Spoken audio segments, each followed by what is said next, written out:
Number 1. The POV character. This is basic. But how would you choose? Me? I choose him or her by following this rule. Who has the most to lose in the given scene? Reading a character that always wins is boring.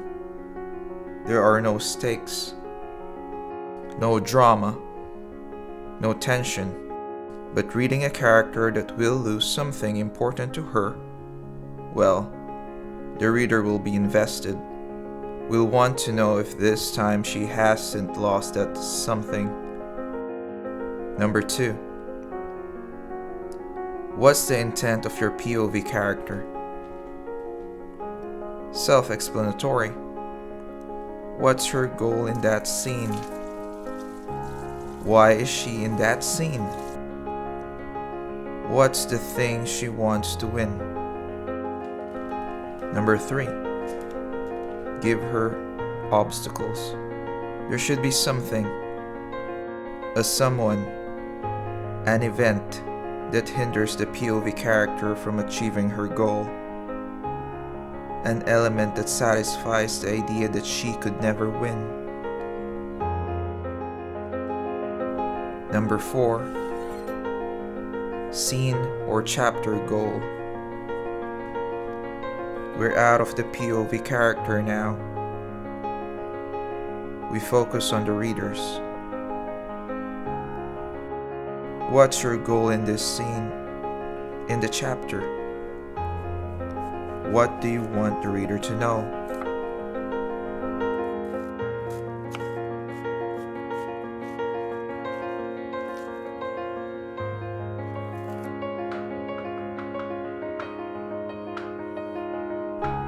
Will the POV character find something life-changing for her?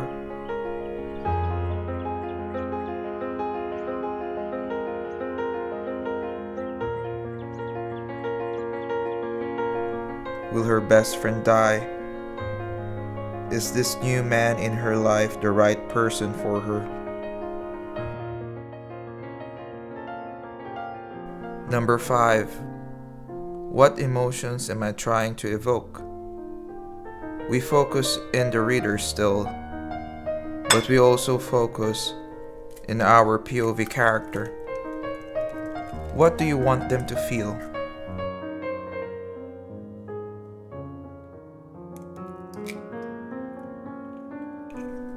What are the emotions the POV character is having right now?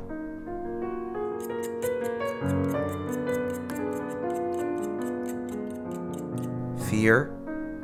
Anger? Euphoria? But the most important person here is still the reader. They should have the right emotion to be elicited in the scene. In the scene that they are reading. Will they feel anxious for the character? Will they hate them, but at the same time empathize with them? Because you know deep down that your readers did what your character is doing too. Number 6. What's the setting like? A setting is a place. But a setting is not just a place a writer to put so that the characters can exist in a singular space in the book. A setting should reflect the character's emotions. A setting is the way she looked at the sunset when she remembered the last time she and her mother looked at the same sunset when she was still alive. A setting is the way an empty roll of paper towel is still in the kitchen to reflect the complete abandon of a person who gave up on life. A setting is the rain falling from the sky when a man confesses his love for a woman. A setting interacts with the character and the character with it. And finally, number 7. How can I raise the tension?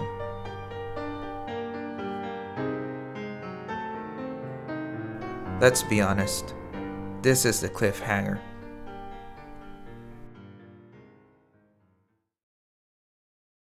You can end a scene without a resolution, or you can do it with some finesse. For example, a character thinks she's safe, but the reader knows something is lurking around that the author has said in the previous chapters. The tension is still there. The scene she is in right now might have been ended, might have been resolved, but we know there is the danger unseen.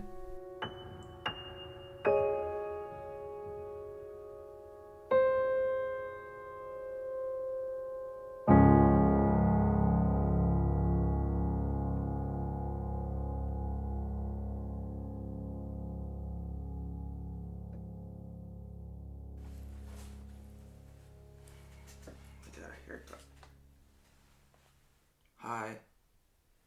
So, I'm not the original creator of this. There are a lot of writers that has been using this as a guide in their scene or chapter creation for maybe a lot of years. A couple of years ago, I first saw a version of this scene structure in one of Chris Fox's videos. If you don't know who Chris Fox is, he's a successful indie author that gave a lot of contribution to the indie author community.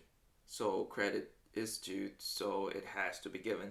I added some things to his version, some of my ingredients, if you will. I added some more to the emotions. I made sure that it needs to have the reader included in it too.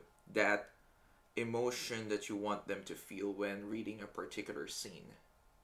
And also, I think I made a version of this where there's also a given theme to each scene. I need to look for that version. Anyway, that's it for me.